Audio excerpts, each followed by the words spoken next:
All right, Bosco, do you want to tell them what we're going to be talking about today? Bosco and I are out getting coffee and some Chick-fil-A, but we both know why you're all here. Y'all want to know who got the painting. Well, I'm going to tell you. Roll the intro.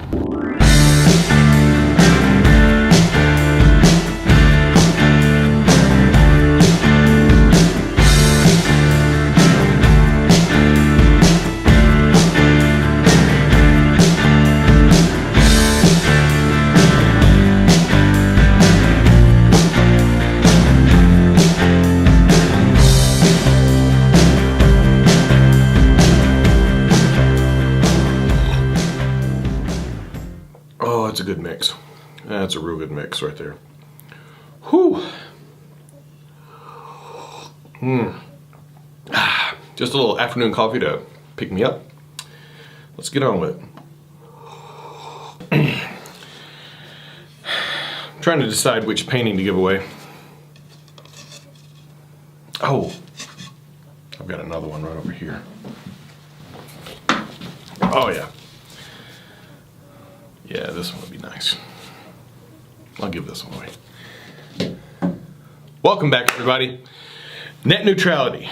What it is, what it ain't, and what it could be. Or not.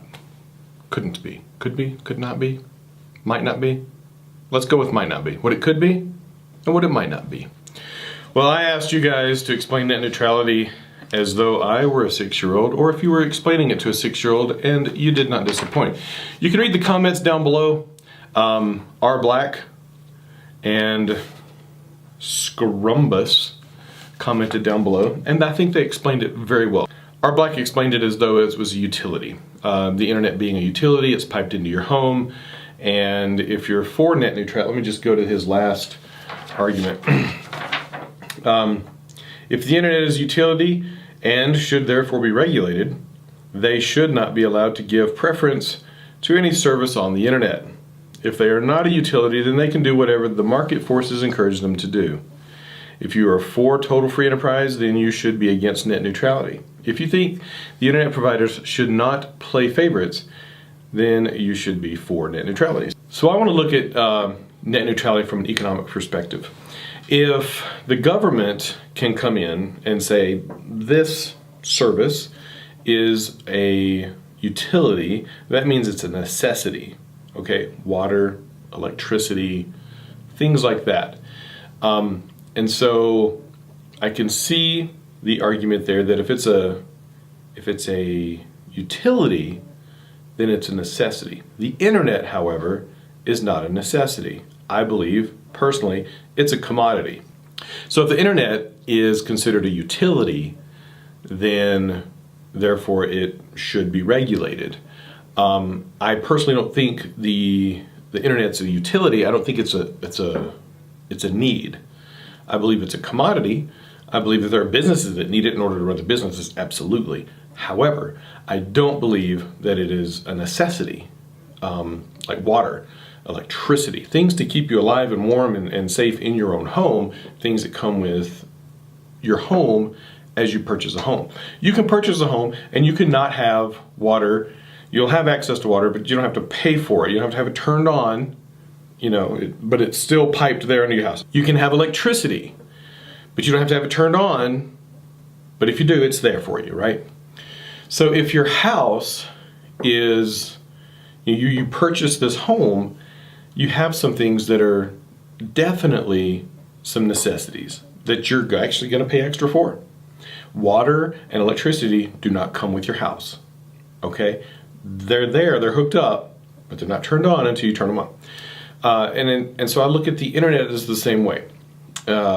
You purchase access to be on the internet, and then some things are just going to cost you, like Hulu and Netflix and I don't know, maybe this type of speed that you are going to need. If you're just wanting to research and do whatever, then you don't need the fastest download speed and all this stuff. If you're gaming and you're downloading a ton of content, then yeah, you probably want to pay more for that service. And that's a service provided by a private company. And so when you have the government coming in and regulating what a private company can and can't offer, then that can lead to a very slippery slope. The last presidential election should let you know that, do you want, whether you were for or against the current administration or for and against the last administration, doesn't matter. Do you want the government to be able to stifle content? Do you want the government to be able to say, hey, you know what, that website's getting a lot of views and that website's going against our candidate, so we need to squash that website? So think about it in those terms. Think about all the nations in the world that stifle their internet. North Korea, China. I mean, they're always stifled. So it's all these dictator type regime countries that don't have free access to the internet. So I want to take a minute and talk about the fears of what could be. A lot of times we allow ourselves to get caught up in the fear of what could be. These greedy companies are going to do this, this, and this. They're going to make us pay $5 for social media, $5 for sports, $5 for all the access. There is no way any ISP could charge you per click of a website. There's just no way. The infrastructure's not there. There's no way. Their best method at all is to provide a fantastic service, great customer service at the lowest price. That is competition. Okay, another company rises up and says, hey, we're going to give you this. I remember back in the 80s when AT&T, I mean, it used to cost a fortune to call from one city in the same state to another city. Long distance was ridiculous. And with the advent of cell phones and everything, they started advertising free long distance. And everybody's like, whoa. And then the landline companies, AT&T, Bell South, all those guys were like, oh, yeah, really, it didn't cost them anything. And for years, people were like, yeah, I guess I got to pay it, $10 a minute. So with that, you saw free long distance covered every. AT&T was like, oh yeah, we can do that too. We'll give you free long distance. Just stay with us. And so with competition, and already right now, and I'll put the link below, Comcast has said, we're not going to throttle, guys. We're not going to throttle. We're not going to do this. We're not going to do this. We're not going to do this. And so you're already seeing some of these companies come out and say, look, we're not going to do any of that. Those companies are going to try to provide the best customer service, the best product at the cheapest price for their customers. Because when you do that in a free and open economy, you gain more subscribers. Simple. If you start jacking up your prices and offering, poor service, things like that, people are going to jump. So I think a lot of times we do get caught up in those fears of what could happen. I don't think those things are going to happen. If you let the free market work itself out. And what does that look like? What's the free market? What does that look like? What does capitalism really look like? That looks like me nearing the end of my contract with Comcast. We have kind of like the mid plan. We don't have television. We have like the mid range of internet. Okay, we're not gamers. We're not downloading a bunch of stuff. So I don't need the most expensive. We just kind of need this one right here, just to hop on the internet, do our Christmas shopping, and get off. Watch some Netflix. That's about it. But what does that look like? At the end of the year, I'm going to go to my local Comcast provider. I'm going to sit down with them and go, hey, it was X amount of dollars this year. What can we do? Blah, blah. And I'm going to renegotiate that contract to get a better service for a lower price. Or at least, if I'm happy with what I've got, the same service for the same price. That's what that looks like. It also looks like, say, I've never been a Dish person, but let's say Dish said, or someone came in and offered fiber optics and said, for $30 a month, blazing fast speed, wide open, at whatever megabytes, gigabytes, gigabits you want. For $30, I'm saving $20 a month. Well, heck yeah, let's do that. That's what the free market determines. Then that's going to force, if Comcast sees a lot of people jump off and onto that, they're going to say, hey, we need to compete with this. We're going to lose revenue. We're losing subscribers, we're gonna lose revenue. So what can we do to sweeten that pot? And that's the free market working. It's kind of this jello pile of stuff just kind of undulating and flowing, and it takes care of itself. It's like an ocean. And when it's at peace, it's nice. Sometimes it's turbulent, sometimes it's messy. Sometimes you have companies that are super greedy. Absolutely, absolutely. But the companies that actually, I do believe that companies actually want to provide a service, and a good service, to their customer base. I don't think they go into it thinking, how can we rip everybody off? Some do, sure. But what does that look like practically, just on every common man level? What does it look like? I'm just gonna go down to Comcast. I'm gonna say, lower my rates or I'm jumping. And guess what? I've jumped before. I'm like, all right, well, I need you to cancel my service right now. And then I go and I see who can offer me the better service. You gotta be willing to do that. Now, I've done a lot of reading on net neutrality. I'm gonna post a bunch of stuff in the comments down below, articles and links.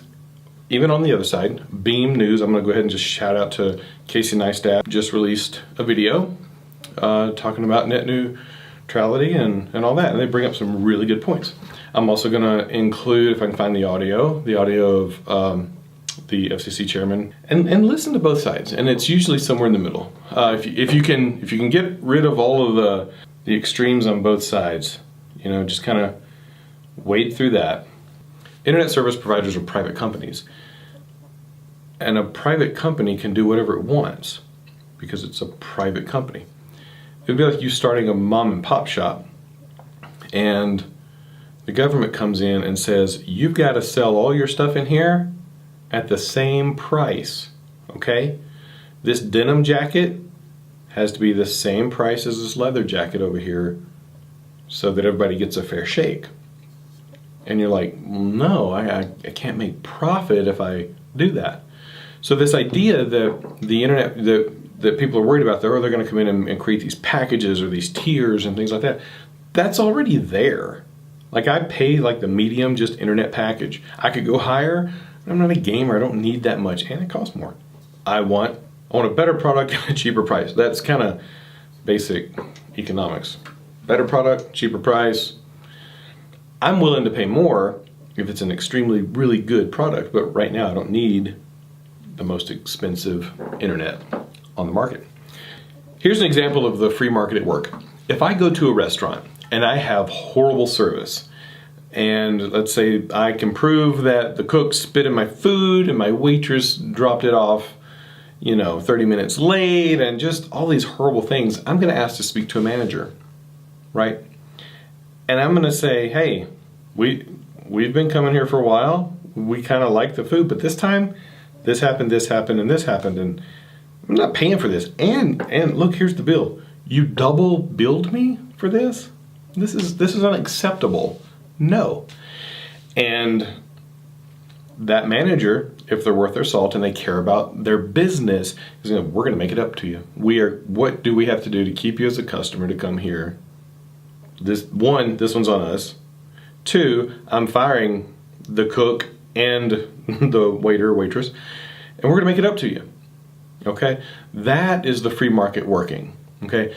We are a global citizenry, essentially. I mean, look at the impact that you get. Just look at news. Look at the news. How many things in the news have put pressure on companies, or people for that matter, because of Twitter and Facebook and things like that?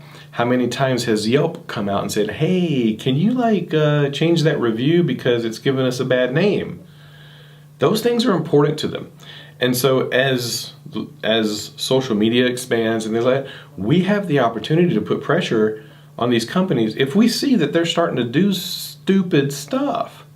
If they're starting to throttle, or they're starting to overcharge, or what I remember Friendster. Friendster. We had just signed up for Friendster to kind of keep up with everybody, and then I got an email from a friend of mine who said, hey, actually, let's all jump over to MySpace. Remember MySpace? Competition. Facebook came back, or came out. And you know, Facebook is Facebook, but it has a lifespan as well. Something else is going to be, you know, a lot of the younger generation, they're not on Facebook. They're on Snapchat, Twitter, Instagram, those things. And so as social media progresses, so does society. Excuse me. I don't think there's need to worry. I honestly, and hey, if I'm wrong, I'll put out a video in a year or two, 5 years, and say, I was wrong. Because in this video over here, I said blah, blah, blah. I was completely wrong about net neutrality. I should have called my congressman. I was believing in the free market. I was so stupid. But if you look at the trend of the free market, it usually is a really, really, really good negotiator.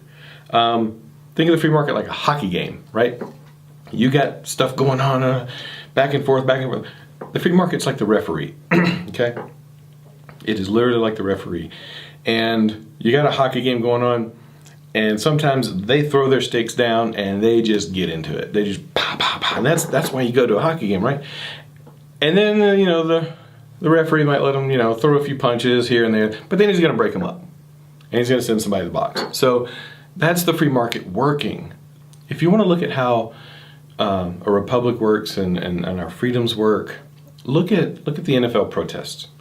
You have players protesting for a good cause, okay? They're kneeling. You have the fans also protesting by not showing up to the NFL games. You also have the coaches, you know, protesting. You have advertisers protesting. So everyone is kind of caught up in this wave of protest and counter-protest, and that's freedom working. That's how it was designed. It's all gonna shake out. It's all gonna be fine, because it always ends up being fine